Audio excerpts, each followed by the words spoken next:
Message द्यायचं काम करतं. तर मॅसेज म्हणून आपण जे पहिल्याच्या काही जे शब्द वापरायचो, निरोप. निरोप म्हणजे काय, एक मॅसेज असतो. ओके, तो निरोप ह्या शब्दाला जर आपण ब्रेक केला, तो निरोप म्हणजे काय, नवीन निर्माण केलेलं रोप, त्याला आपण म्हणतो निरोप. तर एक छोटीशी स्टोरी. एक वडील असतात, ते एक वडील आपल्या 3 मुलांना एक काही वस्तू देतात आणि म्हणतात की बा, ही वस्तू आहे ना मी तुम्हाला देतोय, तर 10 वर्षानंतर ही वस्तू मला तुम्ही परत करायचं. ह्याच्यामध्ये तिघांना ती 3 वस्तू देतात.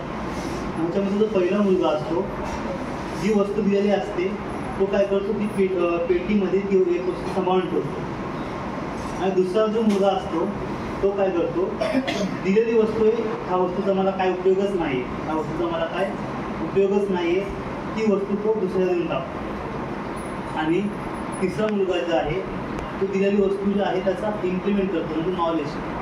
जे वडिलांनी एक एक शब्द सांगितला, ह्या वस्तूला असा असतो, उपयोग कर, इम्प्लिमेंट कर, प्रॅक्टिकल कर, एक्सपेरिमेंट कर म्हणतो. तर तो एक्सपेरिमेंट करतो आणि एक्सपेरिमेंट केल्यानंतर म्हणजे सगळ्याचा टायमिंग संपल्यानंतर वडील सगळ्या तिन्ही लेकरांकडे जातात आणि वडील विचारतात की बाळांनो, जी वस्तू तुम्हाला दिली होती मी, त्या वस्तू तुम्ही काही इव्होल्युशन केलं का नाही, काही चेंजेस केलं का नाही, काही क्रांती घडून आणली का नाही.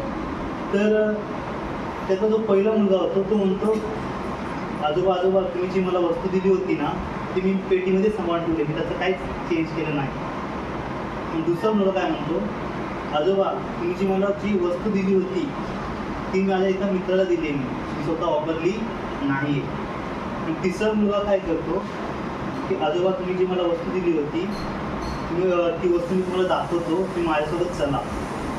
म्हणून ते तिसरा मुलगा काय करतो, आपल्या आजोबांना घेऊन शेतामध्ये जातो.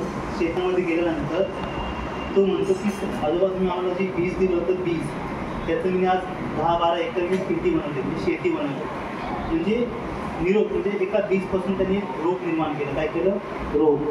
म्हणजे शिक्षक जे असतात, आपण एक प्रॉपर जे स्टुडंट वगैरे आहेत त्यांना आपण एवढ्याचं काम करत असतो, म्हणजे त्यांच्या ब्रेनमध्ये नॉलेज आपण फिट करतो. म्हणजे एक विद्यार्थ्याला आपण प्रॉपर बनवतो.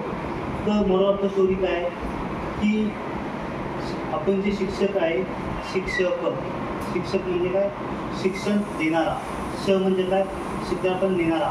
क म्हणजे काय, कृतीपण बनवणारा. आणि ह्या गोष्टीला आपल्याला 2-3 पॉईंटवरून शिकायला भेटतात कि ये जो वक्त है सभी को मौका देता है ज़िंदगी बदलने के लिए. ये जो वक्त है सभी को मौका देता है ज़िंदगी बदलने के लिए, पर ज़िंदगी फिर से मौका नहीं देगी आपको आपका वक्त बदलने के लिए. Thank you.